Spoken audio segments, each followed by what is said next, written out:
परवीन शाकिर साहबा लिखती हैं, वो कैसी कहाँ की ज़िंदगी थी जो तेरे बग़ैर कट रही थी। उसको जब पहली बार देखा मैं तो हैरान रह गई थी। वो चशम थी सहरकार बेहद और मुझ पे जादू कर रही थी। लौटा है वो पिछले मौसमों को, लौटा है वो पिछले मौसमों को, मुझ में किसी रंग की कमी थी। सहरा की तरह थी खुश्क आंखें, बारिश कहीं दिल में हो रही थी जो तेरे बग़ैर कट रही थी।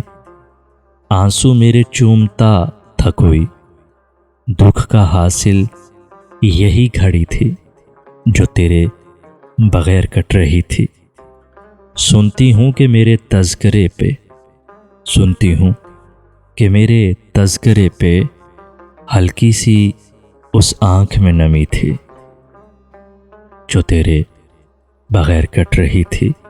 वो कैसी कहाँ की ज़िंदगी थी जो तेरे बग़ैर कट रही थी।